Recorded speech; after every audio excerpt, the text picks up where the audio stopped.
Friends, मैं ओम राज पुरोहित अपने YouTube channel दिल की किताब से मैं आपका हार्दिक स्वागत करता हूं। दोस्तों, आज हम बात करेंगे उस गज़ल के बारे में जिस गज़ल को गाते समय रफ़ी साहब कई बार नौशाद साहब से लिपट कर रोए थे और यही गज़ल थी जो गज़ल नौशाद साहब की रफ़ी के साहब के साथ में अंतिम गज़ल थी, आखिरी गज़ल थी।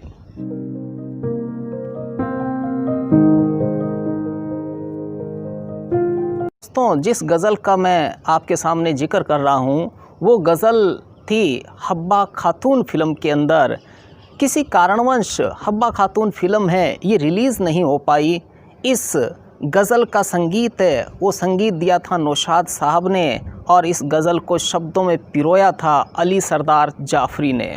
दोस्तों, यह गज़ल गाई गई थी राग प्रदीप के अंदर और जब रफ़ी साहब को इस गज़ल के लिए नौशाद साहब ने सेलेक्ट किया और उन्हें जब ये गज़ल गाने के लिए बुलाया, जब इस गज़ल की रिहर्सल की गई तो रिहर्सल करते समय रफ़ी साहब बार बार जज्बाती हो जाते और रफ़ी साहब बार बार रोने लगते। जब नौशाद साहब ने उनसे पूछा कि रफ़ी साहब आप इतने जज्बाती क्यों हो रहे हो, तो रफ़ी साहब ने कहा कि आजकल जो गाने मैं गा रहा हूँ या जो गाने मुझसे गवाए जा रहे हैं वो गले से उतरते हैं लेकिन दिल से नहीं उतरते। पता नहीं इस दुनिया को क्या हो गया। इस बात पर नौशाद साहब ने कहा था छोड़िए रफ़ी साहब, आप रिहर्सल कीजिए। रफ़ी साहब ने कई दिनों तक इस गज़ल की रिहर्सल की और रिहर्सल करने के बाद जब ये गज़ल पूरी हुई तो वो नौशाद साहब से लिपट पड़े और नौशाद साहब से लिपट कर रोने लगे। नौशाद साहब ने कहा रफ़ी साहब जज्बाती मत बनिए और अपने पैसे लीजिए।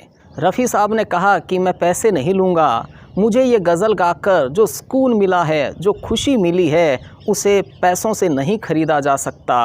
और यह कहकर रफ़ी साहब चले गए कि मैं पैसे नहीं लूँगा।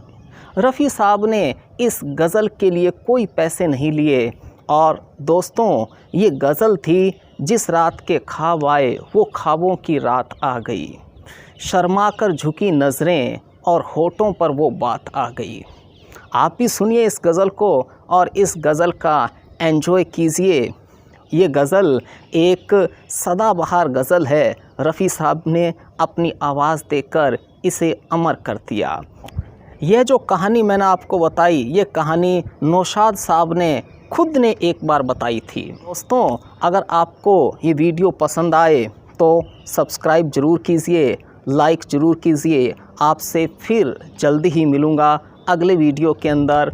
Thanks a lot.